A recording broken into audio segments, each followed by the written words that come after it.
Netflix पर हर हफ्ते कई नई फिल्में रिलीज होती हैं, लेकिन उनमें से कितनी फिल्में सच में आपका समय डिजर्व करती हैं? आज बात करेंगे कौन सिटी की, एक ऐसी क्राइम कॉमेडी जहां हर किरदार के पास कोई ना कोई सीक्रेट है, हर प्लान के पीछे एक नया खेल है और हर ट्विस्ट आपको सोचने पर मजबूर करता है। लेकिन क्या ये फिल्म आपके लगभग 2.5 घंटे डिजर्व करती है या फिर इसे स्किप करना ही बेहतर होगा?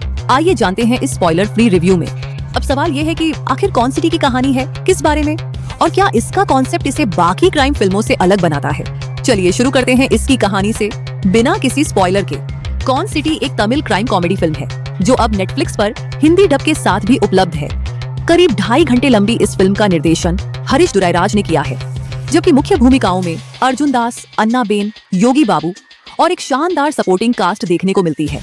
पहली नजर में ये फिल्म एक साधारण हाइस्ट या कॉन गेम जैसी लग सकती है, लेकिन जैसे जैसे कहानी आगे बढ़ती है, इसमें कॉमेडी, इमोशन और लगातार आने वाले ट्विस्ट से एक अलग पहचान देने की कोशिश करते हैं। लेकिन आखिर ये कहानी है किस बारे में और क्यों पुराने कॉन आर्टिस्ट्स को एक बार फिर अपनी पुरानी दुनिया में लौटना पड़ता है? आइए समझते हैं इसकी कहानी बिना किसी स्पॉइलर के। अब तक तो आपने फिल्म की दुनिया के बारे में जान लिया, लेकिन असली खेल तब शुरू होता है जब कुछ ऐसे लोग जिन्होंने अपराध की दुनिया हमेशा के लिए छोड़ दी थी, एक आखिरी कॉन करने पर मजबूर हो जाते हैं। फिल्म की कहानी कुछ ऐसे लोगों के इर्द गिर्द घूमती है जो कभी प्रोफेशनल कॉन आर्टिस्ट हुआ करते थे। लोगों को अपनी चालाकी से बेवकूफ बनाना ही उनका पेशा था, लेकिन वक्त के साथ उन्होंने उस जिंदगी को पीछे छोड़ दिया और अब एक शांत सामान्य जीवन जी रहे हैं। लेकिन जैसा अक्सर ऐसी कहानियों में होता है, अतीत इतनी आसानी से पीछा नहीं छोड़ता। एक ऐसी अप्रत्याशित घटना उनकी जिंदगी में दस्तक देती है जो उन्हें फिर से उसी दुनिया में लौटने पर मजबूर कर देती है, जहां हर फैसला सोच समझकर लेना पड़ता है और एक छोटी सी गलती भी सब कुछ बर्बाद कर सकती है। इसके बाद शुरू होता है चालाकियों, धोखे, डबल क्रॉस और लगातार बदलते समीकरणों का खेल। लेकिन अच्छी बात यह है कि फिल्म शुरुआत से ही सारे राज नहीं खोलती। जैसे जैसे कहानी आगे बढ़ती है, वैसे वैसे नए किरदार, नए मोड और नए सरप्राइज सामने आते रहते हैं जो दर्शकों की दिलचस्पी बनाए रखते हैं। अब कहानी कितनी दिलचस्प है ये तो फिल्म देखकर ही पता चलेगा, लेकिन इसे असरदार बनाने की सबसे बड़ी जिम्मेदारी इसकी स्टार कास्ट पर थी। तो आइए बात करते हैं फिल्म के किरदारों और उनकी परफॉर्मेंस की। अगर बात करें फिल्म की स्टार कास्ट की, तो अर्जुन दास एक बार फिर अपनी दमदार स्क्रीन प्रेजेंस से प्रभावित करते हैं।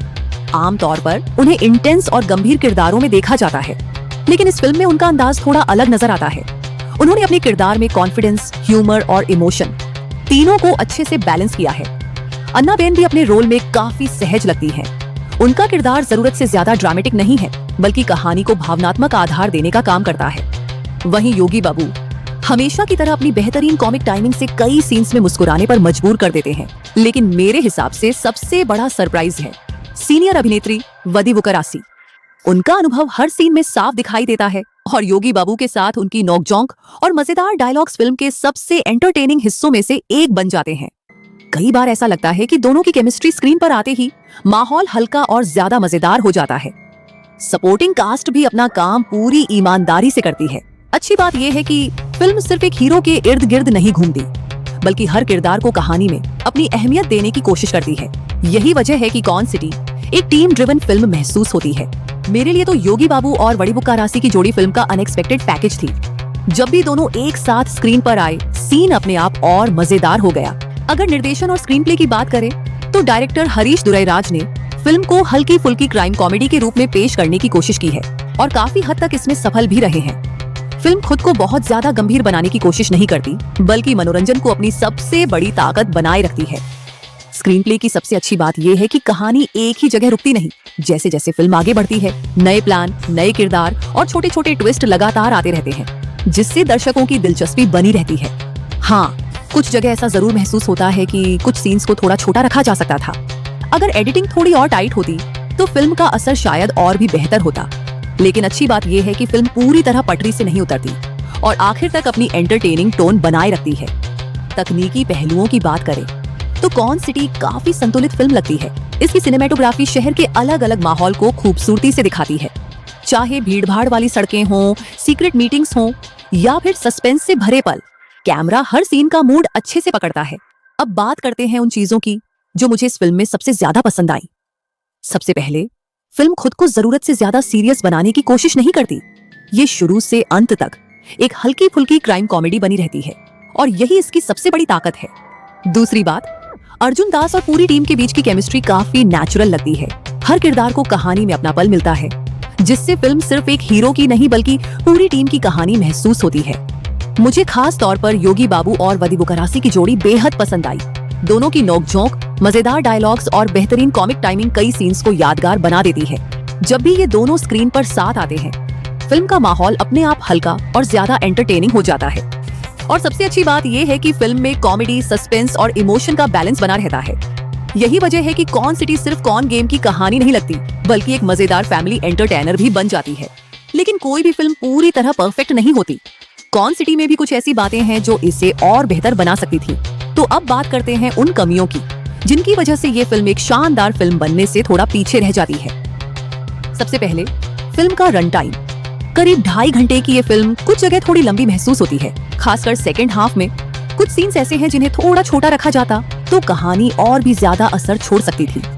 दूसरी बात, अगर आप ऐसे दर्शक हैं जो हर 10 मिनट में कोई बड़ा ट्विस्ट या तेज तर्रार एक्शन चाहते हैं, तो फिल्म कुछ जगह थोड़ा धैर्य मांगती है।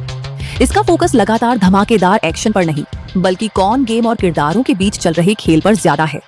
इसके अलावा कुछ ट्विस्ट्स अनुभवी क्राइम थ्रिलर दर्शकों को पहले से अंदाजा भी हो सकते हैं। हालांकि फिल्म की प्रेजेंटेशन और कलाकारों की परफॉर्मेंस इन कमियों को काफी हद तक संभाल लेती है। यानी कमियां जरूर हैं, लेकिन ऐसी नहीं कि पूरी फिल्म का मजा खराब कर दे। तो अब सबसे बड़ा सवाल, आखिर ये फिल्म किन लोगों के लिए बनी है? क्या हर किसी को कौन सिटी पसंद आएगी, या फिर ये सिर्फ एक खास तरह के दर्शकों को ज्यादा पसंद आएगी? आइए जानते हैं। अगर आपको स्पेशल 26, मनी हाइस्ट या लकी भास्कर जैसी फिल्में और सीरीज पसंद है, जहां दिमाग से खेले जाने वाले प्लान, कौन गेम और हल्का फुल्का ह्यूमर देखने को मिलता है, तो कौन सिटी आपको जरूर पसंद आ सकती है। लेकिन अगर आप शुरुआत से अंत तक तेज तर्रार एक्शन, बड़े बड़े ट्विस्ट्स या पूरी तरह सीरियस क्राइम थ्रिलर की उम्मीद लेकर बैठेंगे, तो शायद ये फिल्म आपकी उम्मीदों पर पूरी तरह खरी न उतरे। मेरे हिसाब से ये उन फिल्मों में से है जिन्हें आराम से परिवार या दोस्तों के साथ बैठकर वीकेंड पर देखा जा सकता है। ये आपको हर मिनट चौंकाने की कोशिश नहीं करती, बल्कि एक हल्का, मजेदार और स्मार्ट एंटरटेनमेंट देने की कोशिश करती है, और काफी हद तक उसमें सफल भी रहती है। तो आखिरकार सवाल यही है, क्या कौन सिटी आपका समय डिजर्व करती है? मेरे हिसाब से अगर आप बिना ज्यादा उम्मीदों के एक हल्की फुल्की स्मार्ट क्राइम कॉमेडी देखना चाहते हैं, जिसमें अच्छी परफॉर्मेंस, मजेदार कॉमिक टाइमिंग और कुछ दिलचस्प कौन गेम्स देखने को मिले, तो कौन सिटी आपको निराश नहीं करेगी। हाँ, फिल्म थोड़ी लंबी जरूर लगती है और कुछ हिस्सों में इसकी रफ्तार धीमी पड़ती है, लेकिन अर्जुन दास की दमदार स्क्रीन प्रेजेंस, योगी बाबू और वड़ी बुक्कारासी की शानदार कॉमिक केमिस्ट्री और पूरी टीम का संतुलित प्रदर्शन इसे एक अच्छा वीकेंड एंटरटेनर बना देता है। मेरी तरफ से कौन सिटी को मिलते हैं 4 स्टार्स आउट ऑफ 5। अगर आपको क्राइम कॉमेडी और कौन गेम वाली फिल्में पसंद हैं, तो इसे एक बार जरूर मौका दीजिए। अगर आपने कौन सिटी देख ली है तो कमेंट करके जरूर बताइए कि आपको फिल्म कैसी लगी। और अगर आपको ऐसे ही ईमानदार, स्पॉइलर फ्री OTT रिव्यूज पसंद हैं, तो हेम्स फिल्मी POV को सब्सक्राइब करना बिल्कुल मत भूलिए। मिलते हैं अगली रिव्यू में, तब तक हैप्पी वॉचिंग।